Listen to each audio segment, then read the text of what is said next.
토마토가 잘 익으면 의사에게 갈 일이 없어진다라는 이제 말에서 나온 표현 같습니다. 토마토를 꾸준히 먹게 되면 우리 몸에 변화가 일어나는데요. 세 가지로 말씀을 드릴게요.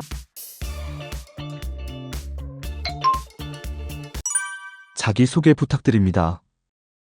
네, 안녕하세요. 저는 완전해독 연구소의 류인경입니다. 반갑습니다. 요즘 현대인들의 비만이 폭증하는 이유가 있나요? 네, 살이 찌는 진짜 이유는 칼로리 문제가 아니고요. 가공식품 때문입니다. 우리가 일상생활 속에서 편의점이나 마트 이런 거 많이 이용하잖아요. 그럼 포장된 음식, 뭔가 첨가물이 들어가 있는 음식들을 먹게 돼요. 또 식당에서도 외식을 하게 되면 굉장히 많이 요리가 돼 있고 가열 처리가 다 되어 있습니다. 예를 들면 빵이나 라면, 탄산음료, 햄버거, 가공류, 자, 이런 음식들인데 이런 거의 공통점은 바로 자연식이 아닌 가공된 음식이라는 거죠.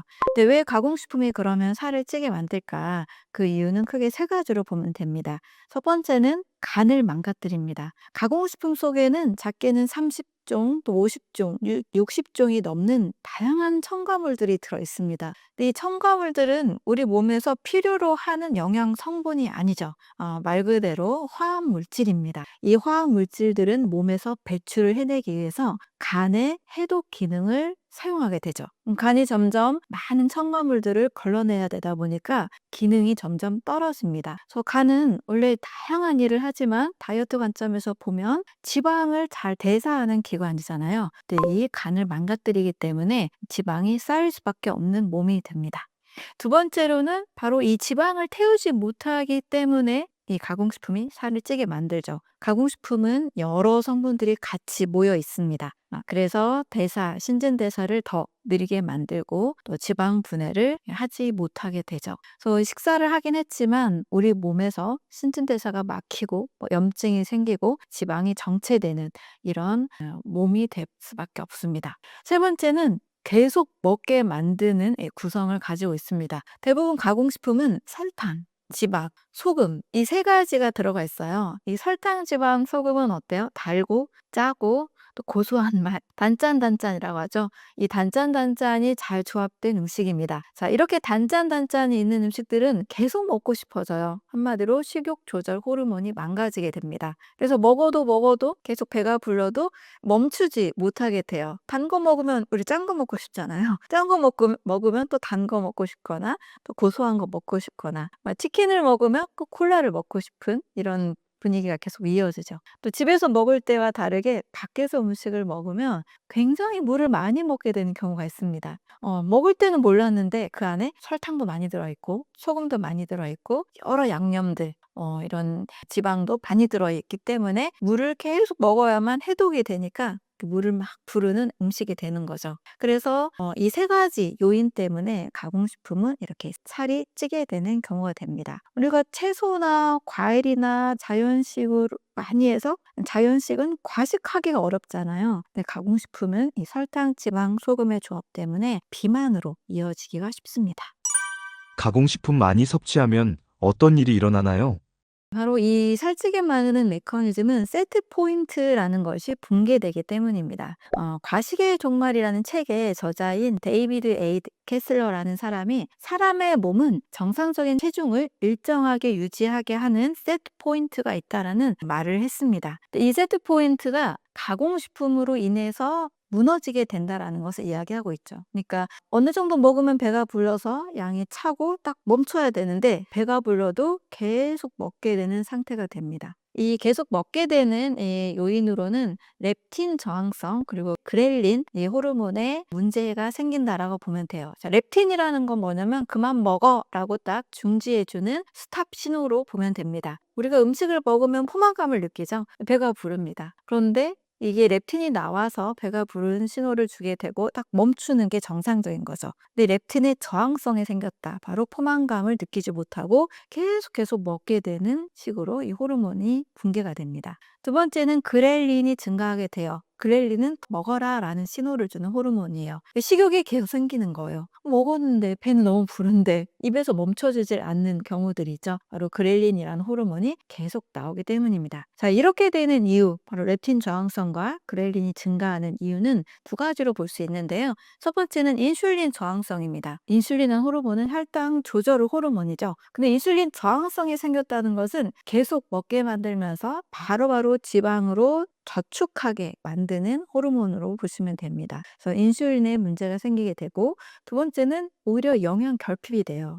가공식품 먹는데 누가 뭐 영양실조다, 영양 결핍이다 이런 생각 잘 못할 수 있잖아요. 왜냐면 탄단지는 많이 있으니까. 그런데 바로 비타민, 미네랄, 효소, 파이토케미컬 이런 영양소들은 상대적으로 거의 없거나 아주 부족하게 됩니다. 이렇게 영양 결핍이 이루어지다 보니까 렙틴과 그렐린이라는 이 식욕 조절 호르몬에 있어서 문제가 생기게 되죠. 그래서 가공식품을 계속 먹게 될 경우에는 이 설탕, 지방, 소금 또 다양한 첨가물의 조합으로 인해서 뇌에서는 영양소가 부족하니까 더 먹어라.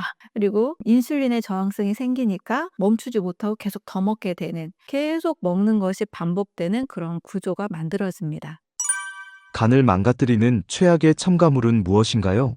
간은 해독을 담당하는 장기죠. 그런데 이 가공식품의 다양한 첨가물들이 간의 해독 능력을 상당히 많이 떨어뜨리게 됩니다. 네, 6가지 정도가 있는데요. 첫 번째는 고과당 옥수수 시럽이에요. 우리 과당하면 뭔가 문제가 있다 이렇게 많이 알고 있잖아요. 그거 이제 정확한 이름이 고과당 옥수수 시럽입니다. 우리 음료수를 먹으면 단맛이 느껴지죠. 과자나 또는 다양한 소스에 들어있는 강한 단맛 성분이 바로 이 과당입니다. 네, 과당하면 대부분 이제 많이 알고 계세요. 간에 바로 쌓인다 이렇게 알고 있죠.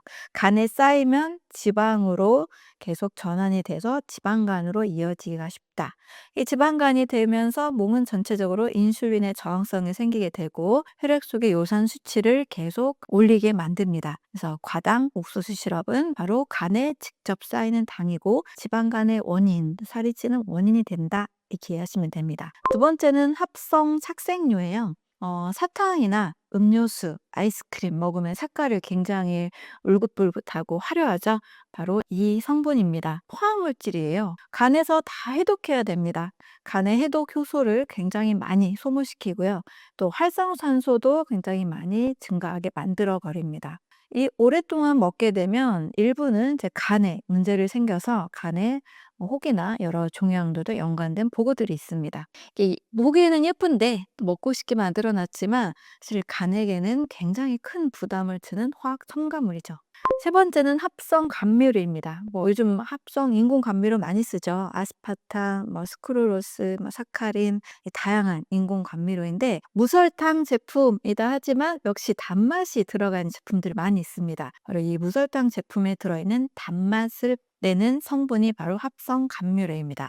왜 위험하냐면 바로 이 합성 감미료를 계속 오랫동안 먹게 되면 이 칼로리가 없어서 안전하다 이 차원이 아니에요. 우리 뇌의 시산 하부에 있는 식욕 중추와 포만 중추를 교란을 일으킵니다. 식욕 조절에 오히려 문제를 가져옵니다. 또 계속 먹게 되면 간에서도 대사 기능에 문제가 생기고요. 장의 환경에도 문제를 줘요. 장내 미생물도 이 합성 감미료를 계속적으로 접촉을 하게 되면 유해균과 유익균의 비율이 계속 깨지게 됩니다. 결과적으로는 칼로리는 없지만 신진대사는 망가지게 되죠. 계속 더 먹게 되고 다이어트에도 식욕 조절에도 문제를 일으킵니다.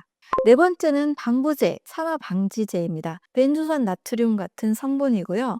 이것은 가공식품을 오랫동안 보존하기 위해서 또 바삭함을 유지하기 위해서 사용하는 첨가물입니다. 역시 화학물질이죠. 그래서 간에 해독 효소를 굉장히 많이 사용하게 되고요. 활성산소도 많이 늘어납니다. 장기적으로는 간세포도 좀 손상이 되는 거죠. 그래서 오래 보관되는 음식 절대 좋은 게 아니죠.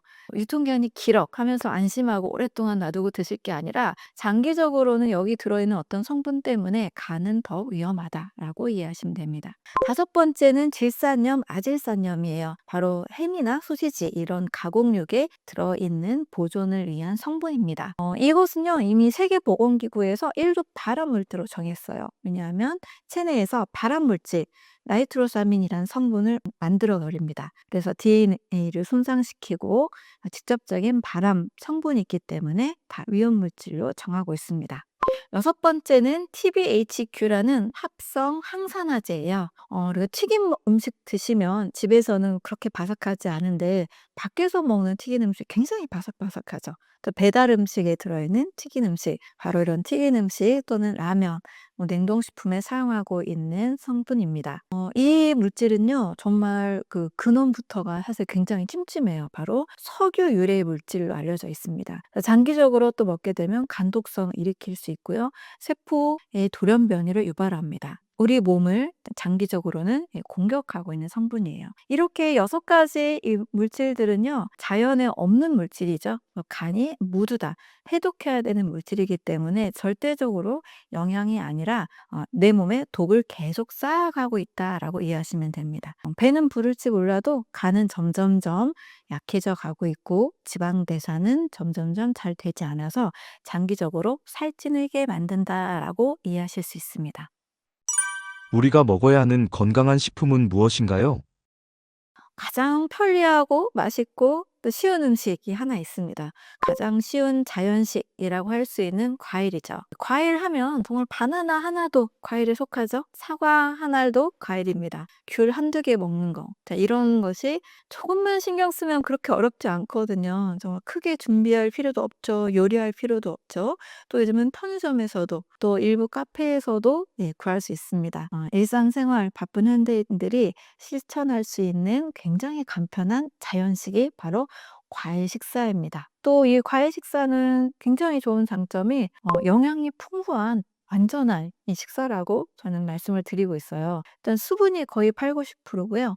식이섬유가 있죠. 또 자연의 당입니다. 이 당은 혈당이나 췌장을 문제를 일으키지 않습니다. 비타민, 미네랄, 효소, 파이토케미컬이 아주 풍부하죠. 그래서 우리 몸에 일상생활에서 놓치기 쉬운 한식을 하거나 또는 가끔 먹는 그런 편의점 가공식품, 마트 음식에 비해서 굉장히 골고루 많은 영양소를 가지고 있는 좋은 식사입니다. 또 이 과일 식사를 하시게 되면 일단 내 몸에서 위, 장, 간이 굉장히 많이 좋아집니다. 일단 소화 효소를 많이 필요로 하지 않아요. 위에 큰 부담이 없어요. 과일 먹고 체한다? 이런 경우는 별로 없잖아요. 근데 소화도 아주 좋고요. 또 장에도 굉장히 좋은 식이섬유, 또 수분이 많이 있습니다. 또 간 해독에도 아주 좋죠. 혹시 가공식품을 어쩔 수 없이 자주 드시는 분들이라면 정말 이걸 실천하시면 간 건강을 잘 또 지킬 수가 있습니다. 간 해독에 필요한 다양한 영양소들을 과일이 공급해 주고 있기 때문입니다. 또 몸 전체에 염증이 많은 분들에게도 아주 유익하죠. 염증이 줄어들게 됩니다. 왜냐하면 염증을 해결하는 데 필요한 면역 세포들의 영양소가 되기도 하고요. 혈액 자체도 맑게 만들어주기 때문에 전체적으로 염증을 줄여줍니다. 만약에 한 3일만 이렇게 과일 식사를 하셔도 붓기도 줄어들고요. 여성분들 피부도 아주 좋아집니다. 소화도 좋아져서 소화기관이 상당히 많이 강해질 수 있습니다. 또 허리둘레도 줄어들 수 있어요. 다이어트에도 큰 도움이 될 수 있습니다. 또 과일이 특히 중요한 이유들을 조금 더 자세히 말씀을 드릴게요. 바로 첫 번째는 장 건강에 아주 좋습니다. 과일에 들어있는 식이섬유는 수용성 식이섬유가 많아요. 사과에도 펙틴, 딸기에도 펙틴이라는 성분이 있는데요.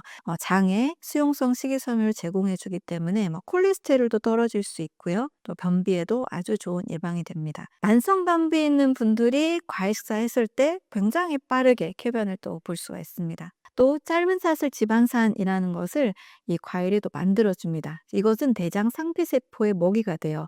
대장 점막이 아주 건강해지고 또 염증이 줄어들 수가 있습니다. 두 번째는 간 해독에 굉장히 좋아요. 과일의 이 항산화 성분, 다양한 비타민, 미네랄들은 간의 페이즈 2라는 이 해독 과정에 매우 필요한 영양소를 공급해 줍니다. 그래서 간 해독의 능력을 상승시켜주기 때문에 매우 유익한 간 영양제가 될 수 있습니다. 세 번째는 세포 자체를 매우 더 튼튼하게 만들어줍니다. 사과에는 퀘르세틴이라는 성분이 많고요. 포도는 뭐 레스베라트롤, 토마토는 라이코펜 이런 것들이 모두 그냥 한식에서는 먹을 수 없는 아주 풍부한 항산화 영양소죠.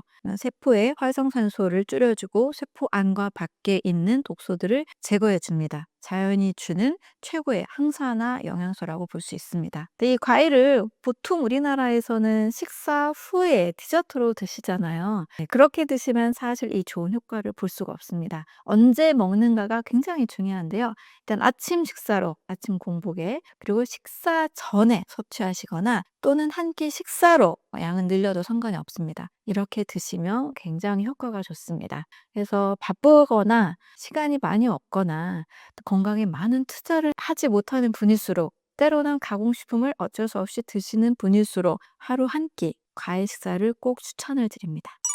완전 소화가 되지 않으면 결국 어떻게 되나요? 완전 소화라는 것은 내가 먹은 식사가 소화 효소에 의해서 다 쪼개져서 세포가 흡수할 수 있는 영양소로 바뀌어져 있는 형태를 의미합니다. 근데 다이어트 할 때는요, 소화 불량이 되는 상태, 또 잉여 칼로리가 남는 상태가 가장 안 좋은 거거든요. 그래서 소화 불량이 되면 독소가 남고 몸에 염증과 지방 대사를 막는 단점이 생깁니다. 그래서 완전 소화할 때 다이어트 하는 거 너무 중요하죠. 완전 소화하면 0 칼로리 이제 이런 말도 있는데 소화가 잘 되고 또 완전 연소를 잘 시켜야 되겠죠. 그 에너지를 잘 사용을 하면 몸에 축적되는 에너지가 없잖아요. 잉여 칼로리가 없기 때문에 다이어트에 있어서 매우 중요한 과정이 될 수가 있습니다. 네, 완전 소화는 약이 될 수 있지만 소화 불량은 독이 될 수가 있습니다.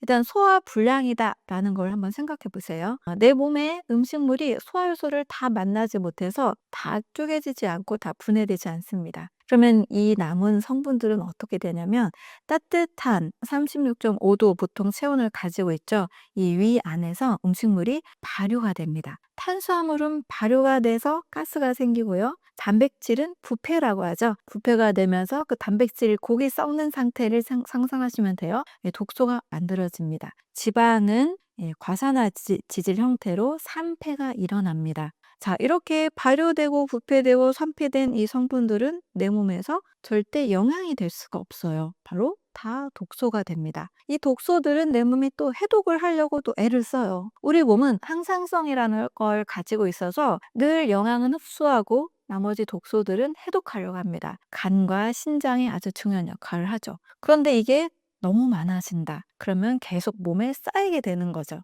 영양소가 너무 많은 상태가 되는 거. 우리가 고지혈증이라는 것도 지방이 너무 많아서 혈액으로 남아있는 상태잖아요. 지방간, 지방이 또 너무 많아서 간에 남아있는 상태입니다.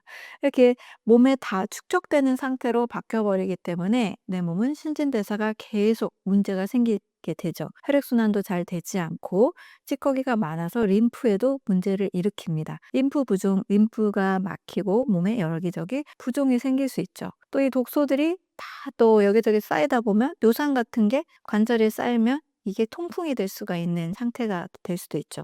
여러 찌꺼기들이 몸에 쌓일 수 있고 질병을 일으킬 수 있고 또 뭐 이걸 해결하는 과정에서 염증이 생길 수가 있습니다. 결국 신진대사가 막히니까 살이 찌죠. 간에서 해독을 못하니까 독소가 많아서 피곤해집니다. 이 많은 독소들을 해결하느라 몸에서 염증이 생깁니다. 몸 전체적으로 이제 살찌고 염증이 많고 피곤한 굉장히 안 좋은 몸 상태가 될 수밖에 없습니다. 몸속에서 음식물이 썩을 때 나타나는 신호가 있나요? 네, 음식이 몸속에서 썩는다. 네, 장 속에서 단백질이 계속 썩으면 우리가 악취가 나는 방귀가 나옵니다. 특히 이제 과식한 경험 있으시잖아요. 고기를 너무 많이 드신 경험. 뷔페식에 가서 다양한 음식을 너무 많이 먹었을 때 가스가 생겨서 트림이 나오기도 하고 방귀가 나오기도 합니다. 근데 꼭 이럴 때 유독 악취가 나는 방귀가 나오는 경우 있어요. 또 다음날 악취가 나는 대변을 보는 경우도 있습니다. 바로 이것이 내 몸 안에서 다 소화가 안 되고 부패되고 변질됐다라는 뜻으로 보시면 됩니다. 근데 이렇게 악취가 나고 그냥 좀 불편하다 이 정도가 아니고요.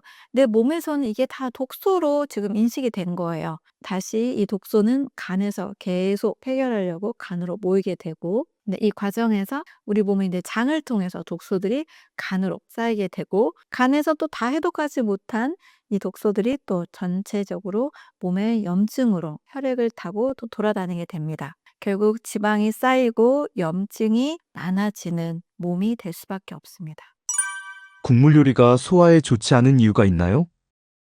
네, 이 소화라는 것은 이 장작이 잘 불타는 과정인데 국물은 바로 잘 불타는 장작에 딱 물을 끼얹는 것과 같은 결과라고 이해하실 수 있습니다. 국물 요리 같은 경우는 우리가 밥을 먹으면 탄수화물이 많이 들어오잖아요. 쌀밥을 먹으면. 근데 이 소화효소 아밀라제에 만나서 잘 쪼개지면은 완전 소화가 됩니다. 그런데 이 위 안에서 국물을 계속 먹다 보면 점점점 이렇게 희석이 되죠. 소화효소가 희석된 상태가 되니까 그 소화효소의 작용이 더 묽어지고 약해질 수밖에 없습니다. 그래서 몸속에서 여러 음식들, 밥과 뭐 단백질 음식들, 지방 음식들 이런 것들이 소화효소와 다 잘 만나지 못해서 희석이 되니까 발효되고 부패될 수 있는 소화불량 상태가 됩니다. 그래서 국물 요리를 많이 먹을 때와 국물 없이 꼭꼭 씹어서 잘 음식을 삼켰을 때 이 속의 상태가 굉장히 달라지죠. 위산이 희석이 되고 소화효소 작용이 약해지고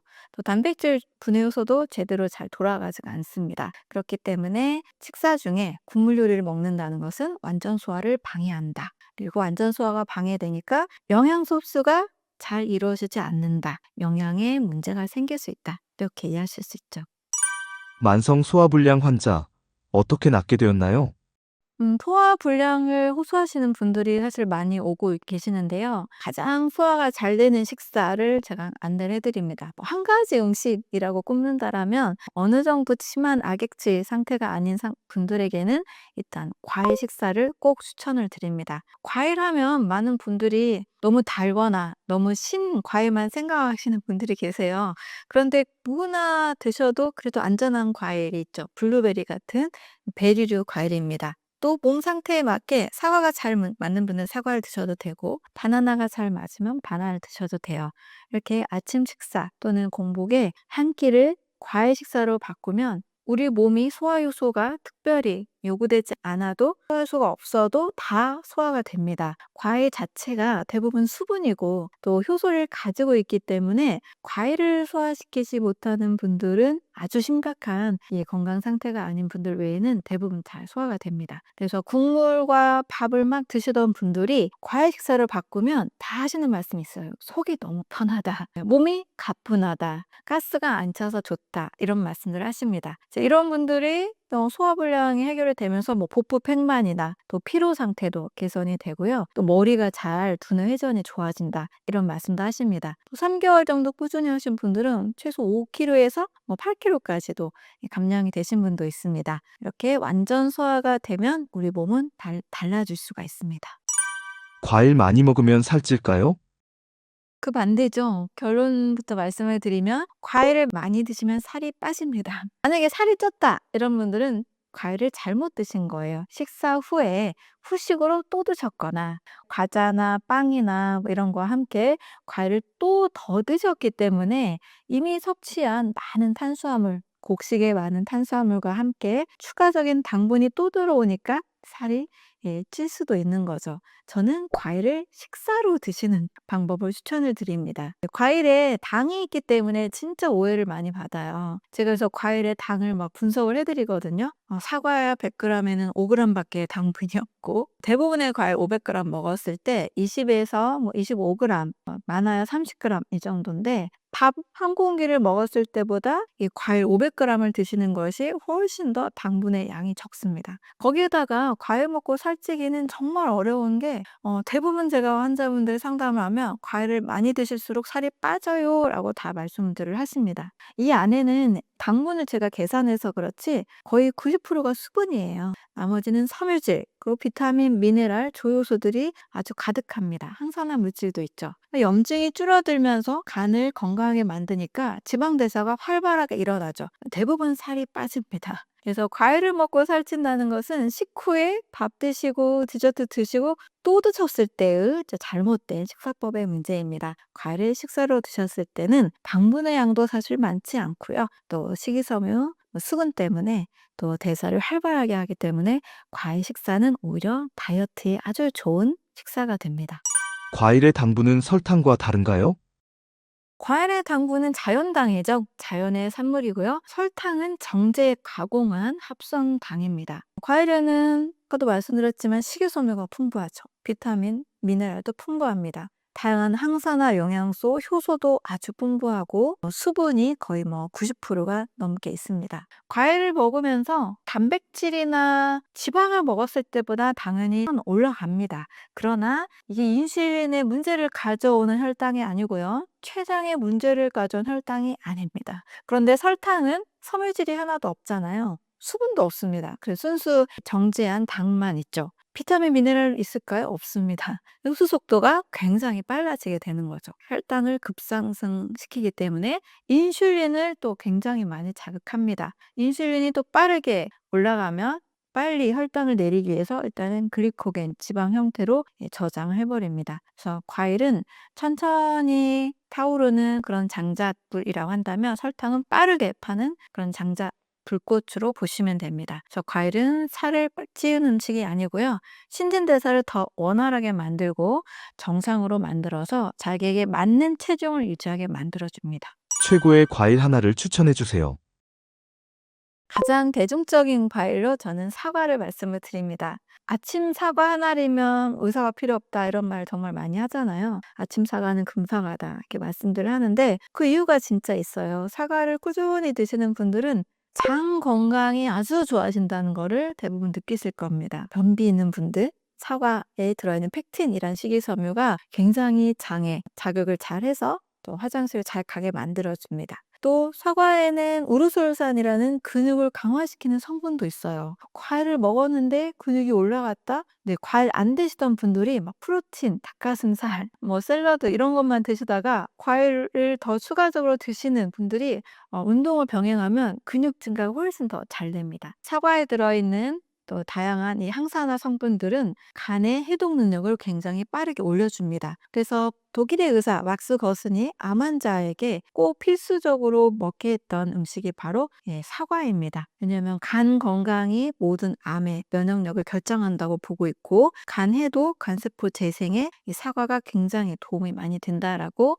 많은 임상을 통해서 경험했기 때문이에요. 근데 이 사과를 언제 드시냐면 바로 아침에 드시거나 식사 전에 드시면 또 굉장히 좋습니다. 하루에 사과 한 알 또는 두 알, 500g까지 드시면 가장 좋습니다. 제가 아는 어떤 분은 아침 사과 두 알을 때로는 하나를 1년 동안 하셨는데 너무 좋은 몸의 변화를 경험했어요. 일단 위축성 위염이었는데 위축성 위염이 정상 위로 바뀌게 됐습니다. 변비도 사라지게 됐고 헬리코박터도 사라졌다라는 검진 결과를 1년 후에 받게 됐다고 말씀을 해주셨어요. 또 굉장히 심한 이 만성 비염, 숨쉬기가 좀 곤란할 정도로 만성 비염이 심했는데 이것도 상당히 완화가 돼서 숨 쉬는 데는 문제가 없는 결과까지 경험을 하게 됐습니다. 그래서 사과, 우리나라에서 정말 사과 구하는 거는 가격에 가끔씩 변화가 있지만 거의 사계절 동안 사과 구하기가 쉽잖아요. 그래서 저는 사과를 가장 좋은 과일로 이야기하고 있습니다. 토마토가 빨갛게 익으면 의사 얼굴이 파래진다라는 말은 어떤 의미인가요? 토마토가 잘 익으면 의사에게 갈 일이 없어진다라는 말에서 나온 표현 같습니다. 토마토를 꾸준히 먹게 되면 우리 몸에 변화가 일어나는데요. 세 가지로 말씀을 드릴게요. 첫 번째는 혈액이 굉장히 맑아집니다. 토마토에서 가장 유명한 항산화 성분이 있죠. 바로 라이코펜이죠. 이 라이코펜은 혈관의 염증, 세포의 활성산소 이런 것들을 제거해 주기 때문에 혈액이 굉장히 맑아지고 혈액순환도 굉장히 좋아집니다. 두 번째는 간의 해독 능력을 올려줍니다. 토마토에 있는 성분들이 간의 활성산소를 줄여주고 또 간세포 재생에 또 도움을 주는 성분이 있죠. 그래서 간의 해독력이 올라가고 전체적으로 면역력이 올라가니까 토마토를 꾸준히 먹으면 이제 면역력 문제가 없어져서 이제 별로 병원에 갈 일이 없어지는 거죠. 세 번째는 피부가 좋아지고 피로가 개선이 됩니다. 항산화 성분이 몸에 계속 많아지게 되면 세포의 활성산소가 줄어들고 간의 회복 속도가 빨라지니까 피로도 굉장히 줄어들게 되는 거죠. 순환이 좋아지니까 피부도 굉장히 맑아지게 됩니다. 토마토뿐만 아니라 다른 과일 섭취를 하시게 되면 여성분들이 피부가 너무 맑아지고 화장이 잘 맞는다, 피부 관리 받았냐 이런 얘기들을 많이 듣게 된다고 해요. 토마토 드시는 것을 너무너무 추천을 드립니다. 위고비와 마운자로 다이어트 어떻게 생각하시나요? 네. 유고비와 마운자로는 공통적으로 일단 몸에 GLP-1 또 마운자로는 GIP까지 같이 추가가 돼서 일단 식욕을 줄여주는 효과가 있습니다. 살이 많이 찌는 이유가 일단은 뭐 먹는 걸 조절하기 어렵은 이유잖아요. 뭐 가공식품이 큰 문제이긴 하지만 식욕이 줄어들기 때문에 일단은 먹는 양이 굉장히 줄어들죠. 또 음식이 들어와서 위 배출 속도도 굉장히 줄어들게 됩니다. 위에 오랫동안 머물러 있게 돼요. 마운자로는 여기에다가 혈당 안정과 지방 대사까지 더 촉진시켜주는 장 이 호르몬까지도 같이 있습니다. 그래서 전체적으로 식욕이 줄고 음식량이 줄고 위에서 음식이 오랫동안 머물러 있는 것 때문에 음식이 줄어들므로 인해서 살이 빠지게 되는 효과죠. 근데 인제 이거의 단점은 또 부작용이 있습니다. 약이다 보니까 소화 계통에서 약간의 구토 증상, 오심 증상, 이제 장의 문제, 설사, 변비, 그리고 이제 드물게는 췌장염이나 담낭염 쪽으로도 부작용이 있습니다. 우리가 빼고 싶은 거는 지방이지 근육이 아니잖아요. 그런데 전체적인 음식 감소로 인해서 지방과 함께 근육도 같이 감소가 일어납니다. 또 이 약을 멈추는 순간 바로 요요 현상이 오게 되는 거죠. 위고비 마운자로를 정말 필요로 하는 분도 있어요. 뭐 BMI 27, 30 이상이 되는 과체중, 고도 비만의 분들은 전체적으로 음식 양을 줄이고 위의 용적을 줄여야 되니까 필요로 하는 분들이 있습니다. 그런데 BMI가 뭐 뷰티 사이즈를 추구하는 분들 계시죠. 45kg, 47kg, 50kg인데 45kg까지 빼고 싶은 분들. 그런 분들은 절대 좀 사용하지 않으셨으면 좋겠어요. 근육 감소도 일어나고요. 부작용도 있고요. 나중에 요요가 있습니다. 그래서 다이어트는 꼭 필요한 경우에 약물을 같이 사용해야 될지라도 똑같이 식단을 통해서 신진대사를 바꾸고 간의 해독 능력을 올려서 지방 대사를 촉진시키고 장의 건강 상태를 바꾸는 전체적인 신진대사, 세포 기능을 좋게 하는 이런 부분을 같이 신경 쓰는 식단과 또 운동을 꼭 다이어트에 인슐린 저항성이 중요한 이유는 무엇인가요? 네. 인슐린이라는 호르몬은 혈당을 조절하는 호르몬인데요. 에너지를 저장하는 호르몬, 지방을 저장하는 호르몬으로도 사용이 되죠. 이 지방을 저장하는 역할도 생깁니다. 그래서 여기에 저항성이 오게 되면 몸은 인슐린을 더 많이 분비해라, 지방을 더 저장해라, 지방 분해를 막아라 이런 신호를 같이 보내게 되는 거죠. 그래서 먹지 않았는데도 더 살이 찌고 쉽게 배가 고픈 상태로 바뀌게 됩니다. 그래서 다이어트에서는 일단 저칼로리 운동 요게 아니고요. 저칼로리 식단과 운동을 통해서 칼로리를 막 소비하자 이 접근이 아니고 인슐린 저항성을 해결해야 돼요. 인슐린으로 인한 호르몬의 조정이 잘 안정적으로 오게 되면 쉽게 지방으로 축적되지도 않고 또 지방 분해가 잘 일어나는 건강한 대사 환경이 됩니다. 칼로리 적게 먹어도 살이 안 빠지는 이유는 무엇인가요?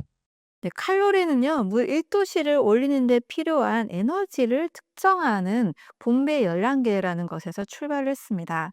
그것은 어떤 음식 성분을, 어떤 음식들을 태워서 일으키는 열을 측정한 거예요. 근데 사람의 몸은 뭘 태워서 일어나는 어떤 통이 아니잖아요. 소화 효소, 또 다양한 호르몬으로 인한 복합적인 이 신진대사가 일어나는 시스템을 가지고 있습니다. 단순한 계산기적인 접근이 아니에요. 칼로리를 제한하면 우리 몸에서는 세 가지 반응이 일어납니다. 첫 번째는 대사의 속도가 줄어들게 돼요. 신진대사라는 것은 정상적인 속도를 가지고 있는 것이 좋죠. 그런데 칼로리를 딱 아끼니까 에너지를 아끼기 위해서 신진대사 속도가 느려지게 됩니다. 대사가 느려지는 것은 결국 지방 대사도 잘 되지 않는 몸으로 바뀌게 되는 거죠. 두 번째는 근육이 줄어들게 됩니다. 일단 지방이 먼저 없어지는 게 많은 다이어터들의 목표인데 근육이 먼저 줄어들게 되니까 굉장히 오히려 더 악순환이 일어나게 되는 거죠. 세 번째는 요요 현상이 생깁니다. 저칼로리가 잠깐적으로는 안 먹어서 살이 빠지는 것처럼 보이는데 평생 그럴 수 없잖아요.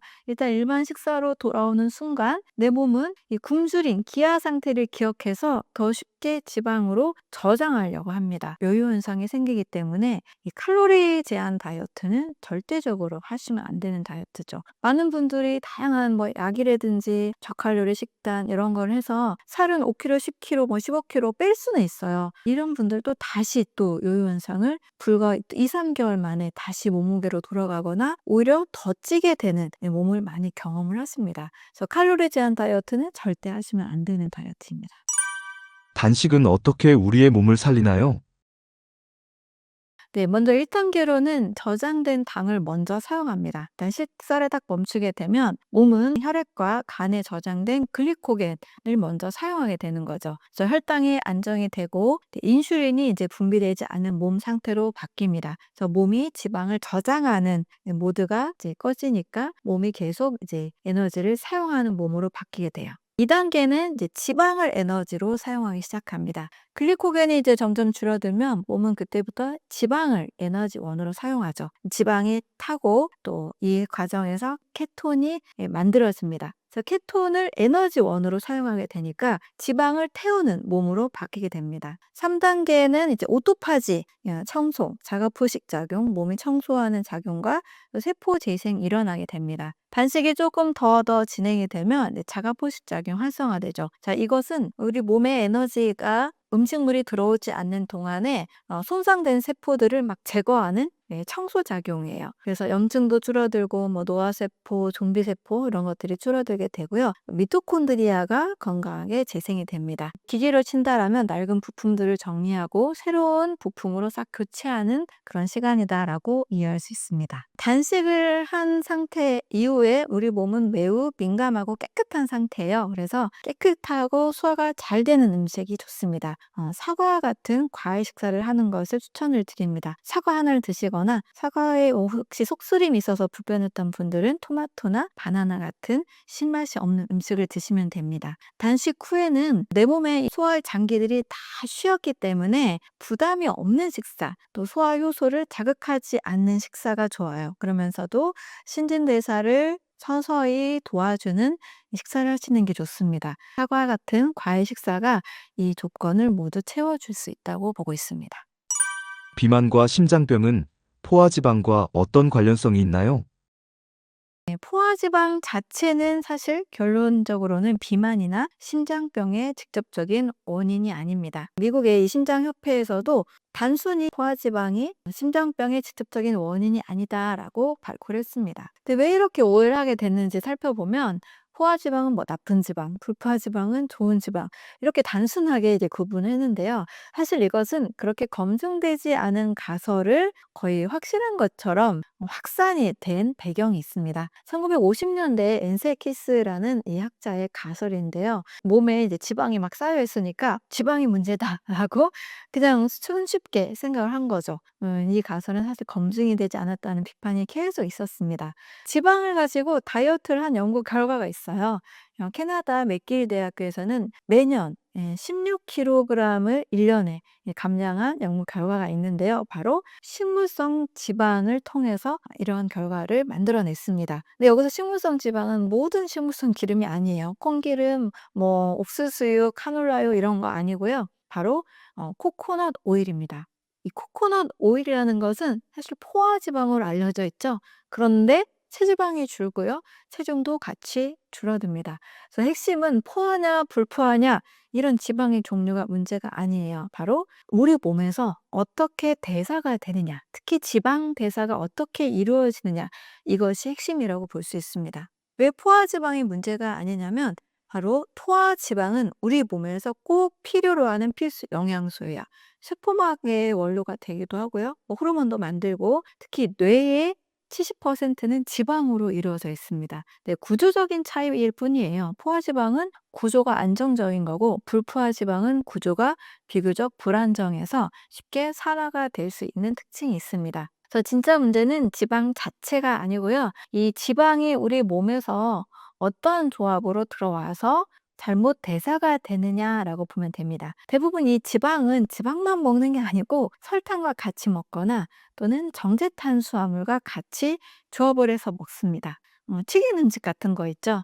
치킨 먹고 또 콜라 마시고 이렇게 지방과 설탕, 지방과 정제 탄수화물, 자 이 조합은 우리 몸에서 인슐린의 저항성을 가져오게 됩니다. 인슐린 저항성을 가져오니까 자꾸 지방으로 쌓이게 되죠. 지방으로 쌓이면서 또 인슐린 저항성의 특징 중에 하나가 염증을 많이 만들어냅니다. 그래서 염증과 지방이 쌓이는 몸, 신진대사가 안 되는 몸으로 만들기 때문에 문제가 되는 거죠.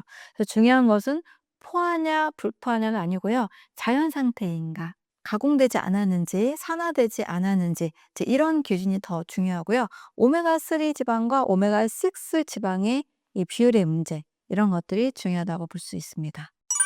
지방을 태우는 지방은 무엇인가요?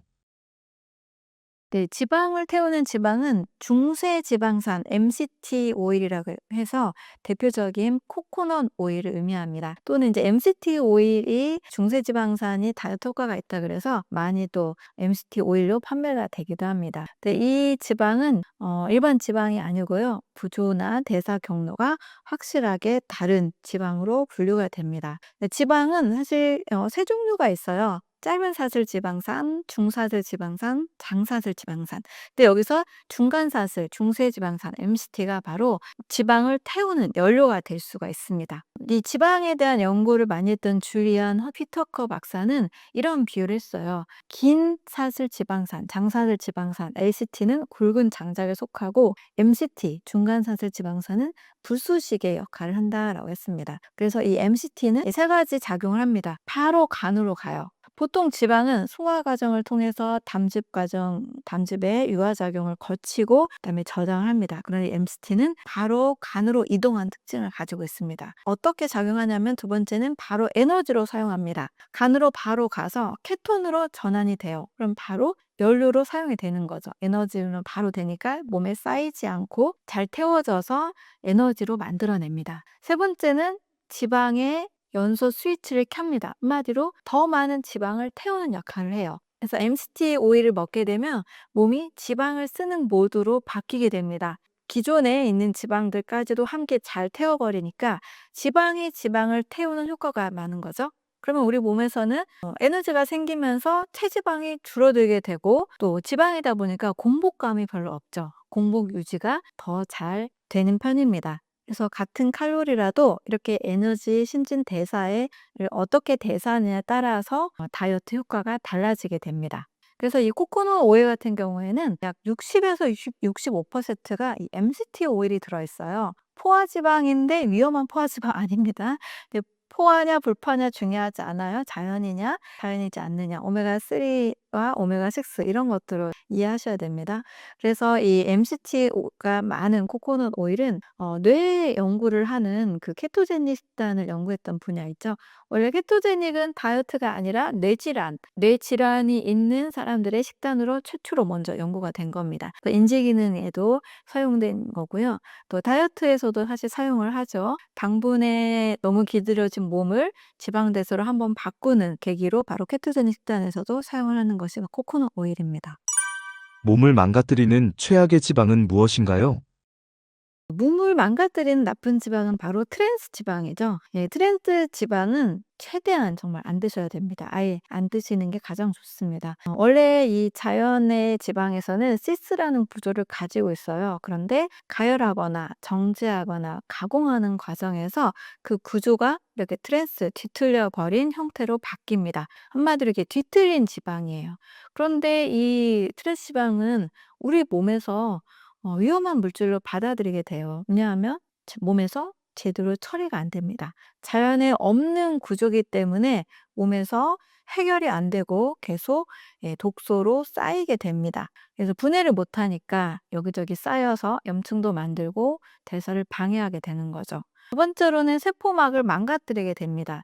이 세포막이라는 것은 이중 지질막으로 이루어져 있어서 영양소가 잘 들어오고 또 독소가 배출이 되고 여러 이 세포끼리 신호를 전달하는 굉장히 중요한 이 문입니다. 그런데 이 트랜스지방이 들어오면 이 세포막이 딱 망가지게 돼요. 이 문이 제대로 영양 전달도 못하고 세포 기능도 여러 신호도 제대로 하지 못하게 됩니다. 세 번째로는 염증이 더 심해집니다. 오메가3라는 지방산이 염증 대사에서 굉장히 중요한 역할을 해야 되는데 바로 오메가3의 작용을 방해합니다. 또 활성산소도 염증도 증가하게 되죠. 결과적으로는 여러 혈액순환의 문제, 심장병의 문제, 뭐 심장질환이라든지 당뇨나 암 같은 여러 대사 질환을 일으킬 수 있는 환경을 만들어 버립니다. 트랜스지방 0이라고 써 있다 할지라도 일단 가공되는 과정에서 생성이 되기도 합니다. 그래서 대표적으로 튀김류, 치킨, 감자튀김 같은 거, 과자나 빵 같은 거, 라면이나 냉동식품, 마가리나 쇼트닝. 그래서 0이라고 써 있다 할지라도 대부분 이렇게 가공 처리된 기름이 들어간 음식들은 다 조심할 필요가 있습니다. 건강에 좋은 지방은 어떤 건가요? 자연 상태의 지방인데요. 그중에 음식으로는 서양에서는 올리브 오일, 또 우리나라 한국적인 기름으로는 들기름이 있습니다. 네, 좋은 지방은 일단 공통적으로 자연에 존재하는 것, 가공되지 않은 상태, 산화되지 않은 상태, 이 조건을 만족하면 좋은 지방으로 볼 수 있습니다. 그 외에도 올리브 오일, 들기름 외에도 뭐 코코넛 오일, 아보카도 오일, 현미유, 견과류, 중금속에 오염되지 않은 안전한 생선의 오메가3, 아마씨유 이런 기름들이 자연 상태에 가까운 좋은 지방으로 볼 수 있습니다. 근데 그중에서도 또 많이 또 이야기하는 기름이 바로 올리브 오일이죠. 그 이유는 항산화 성분이 굉장히 많기 때문이에요. 강력한 항염 효과가 있습니다. 또 혈관의 탄력도 보여주고 세포막을 안정화시키는 기름으로 알려져 있어요. 세포 상태를 건강하게 해줍니다. 우리 몸에 구조적으로 필요한 곳에 구성해주는 좋은 지방입니다. 이 좋은 지방들은 몸에서 인슐린의 저항성도 개선해 주고요. 당이 지방으로 쌓이지 않게 해줍니다. 또 렙틴의 호르몬의 균형을 회복해 줍니다. 한마디로 식욕 조절이 잘 되는 몸으로 바꿔주고요. 또 포만감을 유지해 줍니다. 다이어트 하는 분들 가장 어려운 게 사실 포만감이잖아요. 공복감이잖아요. 네, 이 포만감을 유지해 주기 때문에 여러 이제 당이 당긴다, 뭐 군것질하고 싶다 이런 것들이 도움이 될 수 있습니다. 그래서 단 음식이 너무 당길 때 또 저혈당으로 쉽게 허기가 지는 분들, 식욕 조절이 잘 안 되는 분들 꼭 이 샐러드에 올리브 오일 뿌려 드시거나 견과류를 한 줌 드시거나 또는 채소에 안전한 열에 안전한 기름을 알려진 기버터 같은 것도 잘 사용해서 드시면 포만감 유지에도 인슐린 저항성에도 굉장히 좋습니다. 이런 식사를 하시면 안 좋습니다. 바로 탄수화물을 동시에 많이 드시면 안 돼요. 같이 많이 드시게 되면 역시 또 살이 찌는 효과가 있기 때문에 기름 요리를 드실 때는 기름 요리만, 채소와 기름 요리만 드시는 것이 좋습니다. 이렇게만 바꿔도 2-3일 내에 단 음식에 대한 욕구가 줄어들고요. 식욕도 줄어들고 포만감이 늘어나는 다이어트가 잘 되는 안정적인 몸이 될 수가 있습니다. 스트레스가 줄면 지방도 줄어들게 되나요? 지방의 문제는 사실 칼로리 차원이 아니고요. 호르몬의 문제로 볼 수가 있습니다. 호르몬에 문제가 생겨서 다이어트 살이 찌기 때문에 호르몬 상태를 바꿔주면 지방도 줄어들게 됩니다. 근데 스트레스를 받게 되면 우리 몸에서 바로 호르몬의 문제가 와요. 일단 교감신경이 활성화됩니다. 교감신경이 활성화되면 그 부신이라는 장기에서 아드레날린이 분비되고 콜티솔이라는 호르몬이 많이 나오게 됩니다. 이 콜티솔이 하는 원래의 역할은 생존을 위한 호르몬이에요. 그래서 혈당, 혈압을 다 상승합니다. 에너지를 확보하기 위해서죠. 단백질도 분해되고 지방을 막 사용하게 됩니다. 위급한 상황을 버티게 하는 좋은 호르몬이라 할 수 있습니다. 그런데 문제는 만성적으로 이 스트레스가 지속될 때예요. 콜티솔이 계속 높게 나오죠. 그러면 지방이 쌓이는 몸으로 바뀝니다. 인슐린 저항성이 올라가서 혈당이 에너지로 쓰이지 못하고 지방으로 쭉 계속 쌓이게 됩니다. 그래서 지방이 잘 안 빠지게 되죠. 지방 분해 신호는 있지만 저장하라는 신호가 더 강해지면서 몸이 지방을 태우는 연소 기능이 잘 되지 않습니다. 근육과 대사 활동이 잘 일어나지 않죠. 일단 근육이 줄어들게 돼요. 콜티솔이 많아지게 되면 만성적으로 나오게 되면 근육이 줄어들고 그래서 기초대사량은 더 감소하게 됩니다. 이것은 몸이 점점 더 살이 찌는 구조로 바뀌는 거죠. 특히 이제 여성분들에게 스트레스가 생기면 호르몬 불균형이 있어서 조금 더 심각하다고 볼 수 있습니다. 호르몬 불균형이 생기면서 이제 생리부순이 되기도 하고 무기력이나 우울감까지 일어나기도 합니다. 단순히 체중 문제가 아니고요. 전신의 대사에 문제가 올 수가 있습니다. 그래서 스트레스를 줄이면 반대로 코티솔이 줄어들고 인슐린 정상화되고 지방 분해가 일어나고 또 근육이 더 잘 생기는 몸으로 바뀔 수가 있습니다. 운동을 열심히 하는데도 살이 더 찌는 이유는 무엇인가요? 그 이유는 세 가지인데요. 첫 번째는 보상 심리가 작용하기 때문이에요. 운동을 하느라 정말 힘들잖아요. 그래서 운동 후에 몸은 '에너지를 더 채워야 된다.'라는 신호를 보냅니다. 단 음식이 당기고 더 먹게 됩니다. 과식하게 되죠. 이제 글리코겐이 소모되다 보니까 이 글리코겐을 채워주기 위해서 오히려 밥도 두 공기씩 먹고 빵도 먹고 싶고 오히려 더 욕구가 증가합니다. 저도 이렇게 수영을 한동안 했던 적이 있었는데 수영 이후에 밥을 두 공기 먹고 빵을 하나 또 먹고 막 이래서 5kg가 더 찐 적이 있었습니다. 두 번째는 스트레스 호르몬이 증가하기 때문이에요. 운동하는 것 자체가 이제 콜티솔을 계속 증가시킵니다. 콜티솔은 지방을 더 저장하는 호르몬이잖아요. 그러다 보니까 너무 심한 운동을 하게 되면 오히려 몸이 지방을 더 축적하는 형태로 바뀝니다. 세 번째는 과다한 운동은 염증을 또 증가시킵니다. 운동을 많이 하게 되면 계속 몸에서 활성산소도 많이 사용하게 되고 몸이 이 미세한 염증들을 만들어냅니다. 염증이 생기면 몸은 생존 시스템을 또 가기 때문에 지방이 잘 빠지지 않습니다. 그래서 운동을 너무 많이 하는 경우에 오히려 더 몸 붓는 것 같고 더 살이 찌고 이런 느낌이 생기게 되는 거죠. 다이어트의 가장 중요한 원칙은 무엇인가요? 네, 첫 번째는 이제 호르몬을 결정하는 것이 바로 음식이기 때문입니다. 그러니까 음식으로 인해서 인슐린 저항성도 생길 수 있고 렙틴 저항성도 생기고 콜티솔에도 영향을 주죠. 그래서 호르몬을 바꿔버리기 때문에 예, 음식이 굉장히 식단에 예, 중요한 영향이 큽니다. 두 번째는 장의 환경을 바꿉니다.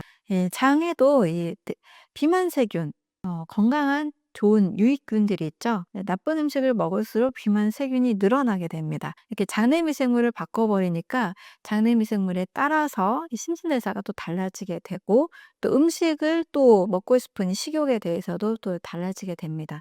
세 번째는 염증의 일순이 달라지게 됩니다. 잘못된 음식을 먹게 되면 계속 몸에서 가공식품 같은 걸 먹으면 만성 염증이 계속 많아지게 되죠. 자연식 같은 좋은 음식을 먹게 되면 염증이 줄어들게 됩니다. 그래서 호르몬, 또 장의 환경, 또 염증 이 세 가지 차원에서 식단이 훨씬 더 이 다이어트의 중요한 요인이라고 볼 수 있습니다. 비만은 왜 현대판 영양실조인가요? 영양실조라는 것은 영양이 부족하다는 뜻이잖아요. 근데 현대인들은 칼로리는 넘치죠. 탄수화물, 단백질, 지방, 이 칼로리를 내는 영양소는 사실 부족하지 않아요. 그런데 이 칼로리를 대사해주는 비타민, 미네랄, 식이섬유, 항산화 영양소, 효소, 이 미세 영양소는 사실 부족합니다. 세포 입장에서는 칼로리는 많은데 정말 이 칼로리를 잘 사용할 수 있는 조효소의 영양소들이 부족하니까 계속 굶주린 상태로 인식을 하게 되는 거예요. 결과적으로는 더 배가 고픈 느낌이 들고 또 지방을 더 네, 저장하는 몸으로 바뀝니다. 피로와 또 염증이 더 증가하게 되는 거죠. 근데 염증 상태에서는 살이 잘 빠지지 않기 때문입니다.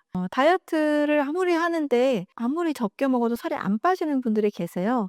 이런 분들은 스플린이라는 면역 장기가 약한 분들이 있습니다. 또 편도가 늘 부어서 면역력에 문제가 있는 분들이 계세요.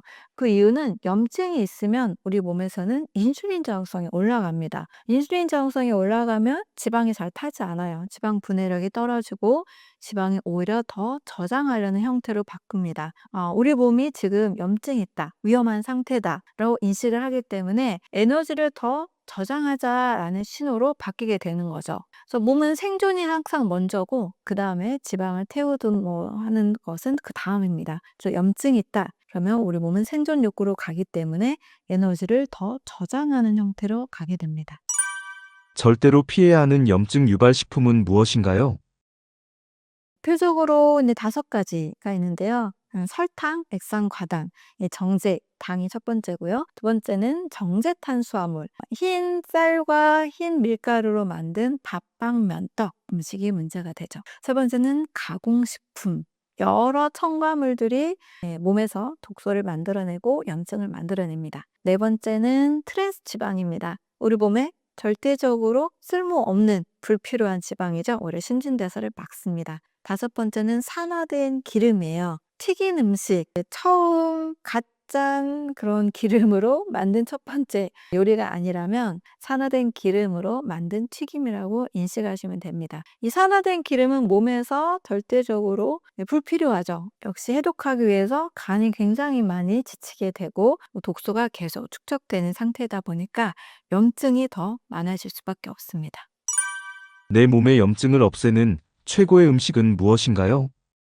네, 염증만 줄여도 살 안 찌는 체질이 될 수가 있죠. 세 가지인데요. 과일, 채소, 견과류라고 보시면 됩니다. 과일에는 계속적으로 말씀드리지만 당분보다 수분, 식이섬유, 비타민, 미네랄, 항산화, 영양소들이 훨씬 더 많습니다. 네, 살이 빠지는 음식으로 보시면 됩니다. 두 번째는 채소. 채소는 워낙에 많은 분들이 당연히 당분이 더 없기 때문에 살 빠진 음식으로 알고 계시죠. 그래서 연예인들이 가끔 간식으로 당근을 먹기도 하고 토마토를 먹기도 하고 채소를 많이 활용합니다. 식이섬유가 풍부하고 또 항산화 영양소가 많아서 간의 또 해독 능력에 또 도움이 되죠. 세 번째는 좋은 지방입니다. 의외로 많은 분들이 좋은 지방 섭취를 잘 하지 않으세요. 당 절제나 단백질 보충은 참 많이 하십니다. 그런데 좋은 지방은 아주 중요합니다. 우리 몸의 세포막의 원료예요. 세포가 없는 몸이 없잖아요. 세포막의 원료라서 혈관 건강에도 또 뇌 건강에도 아주 중요합니다. 하루에 이제 산패되지 않은 좋은 신선한 견과류 25에서 30g 정도 드시고요. 올리브 오일이나 생들기름 두세 스푼씩 드시면 몸에 꼭 필요한 영양소를 공급을 받을 수가 있습니다. 가장 확실하게 염증 잡는 방법이 있을까요? 네, 세 가지 방법으로 할 수 있는데요. 하루 종일 이것만 드시는 거예요. 첫 번째는 과일만 드시는 방법, 두 번째는 과일과 채소를 간 스무디를 드시는 방법, 세 번째는 과일 식사와 과일 채소 스무디를 겸하는 방법입니다. 과일 클렌징으로 말씀을 드리면 아침 8시부터 저녁 8시까지 3시간 간격으로 하루 6번을 드시면 돼요. 사과 1개, 오렌지 2개, 바나나 2개, 참외 2개, 또 바나나 2개 드시고 토마토 2개 드시고 해서 6번을 드시니까 그렇게 배가 고프지 않습니다. 근데 "이렇게 많이 먹어도 괜찮아요?"라고 물어보시면 괜찮습니다. 과일은 훨씬 당분보다 수분이 많아서 살이 찌는 게 아니라 살이 더 빠집니다. 두 번째로는 스무디를 활용하는 방법이에요. 스무디는 과일 중에서는 사과나 바나나를 활용할 수 있고요. 그다음에 채소는 케일이나 토마토, 양배추 이런 것들을 활용할 수 있습니다. 사과와 채소의 양을 1대1 거기에다가 물을 또 절반을 같이 섞으면 굉장히 많은 양의 스무디가 나옵니다. 그래서 사과 케일 스무디를 오전 중에 2번 드시고 또 바나나와 아보카도를 같이 스무디로 만들어도 굉장히 포만감도 있으면서 해독에도 좋습니다. 오후 중에 3번 정도 드시고 저녁에 또 사과 케일 스무디 이렇게 드시면 좋은 스무디 클렌징이 될 수가 있습니다. 세 번째는 과일과 스무디를 같이 결합하는 방법이에요. 아침 오전에는 사과 1개, 오렌지 2개 이 정도 드시고 저녁에 8시에도 참외 1개 정도 드시고 중간에 바나나 아보카도 스무디를 활용하신다면 포만감도 있으면서 클렌징도 잘 될 수가 있습니다. 몸속 염증이 빠질 때 나타나는 신호가 있을까요? 네, 첫 번째는 붓기가 빠지는 거를 가장 빠르게 경험하실 수 있을 거예요. 몸에 축적되었던 나트륨이 빠지고 또 염증이 줄면서 몸이 굉장히 가벼워집니다. 과일이나 채소를 활용하게 되면 그동안 몸에 부족했던 칼륨이 공급이 됩니다. 또 항산화 성분, 식이섬유, 비타민, 미네랄들이 들어오니까 이 수분 대사가 잘 맞춰집니다. 전해질 밸런스도 잘 채워지게 되죠. 붓기가 빠지면서 몸이 아주 가벼워지는 그런 경험을 하게 됩니다. 두 번째는 장이 아주 좋아집니다. 가스가 찬 분들, 또 변비 있는 분들, 이런 분들은 굉장히 속이 편해지고 화장실도 잘 가게 되죠. 제가 만성 변비 있는 분들에게 현미 잡곡밥 대신에 과일 식사, 또 과일 채소 스무디를 꼭 권합니다. 네, 잡곡 식사로도 해결이 되지 않는 장이 같이 해결이 되기 때문이에요. 그래서 평상시 가스가 차거나 더부룩함이 있거나 변비 있는 분들에게 굉장히 도움이 됩니다. 세 번째는 머리가 아주 맑아집니다. 밥을 먹으면 식곤증 생기는 분들 참 많이 계시죠. 특히 이제 점심 식사 이후에 한식을 잘 드시고 왔는데 꼭 이 식곤증 때문에 오후 업무가 30분 정도는 좀 잘 되지 않는 경험들이 있을 겁니다. 원데이 클렌징을 하게 되면 혈당과 소화에 대한 부담이 굉장히 안정적으로 바뀝니다. 혈당 변동이 줄어들게 되고 또 소화 효소를 많이 만들 필요가 없기 때문에 식곤증이 사라지게 됩니다. 더 뇌에도 좋은 안정적인 혈액순환을 도와주니까 머리가 맑아지는 효과가 있습니다. 클렌징 주스 어떻게 만들면 좋을까요? 과일과 채소와 물을 1대 1의 비율로 섞어서 만들 수가 있습니다. 사과 1개와 양배추 또는 케일 같은 무게로 넣고 그다음에 물을 사과 무게만큼 넣으면 돼요. 또는 사과와 토마토, 또 사과와 당근 이렇게도 조합을 할 수가 있습니다. 당분이 적은 오렌지와 또는 키위 그리고 양배추 이렇게 두세 가지의 과일과 채소의 조합도 만들 수가 있습니다. 핵심은 과일과 채소 그리고 물을 균형 있게 잘 갈아서 섭취하고요.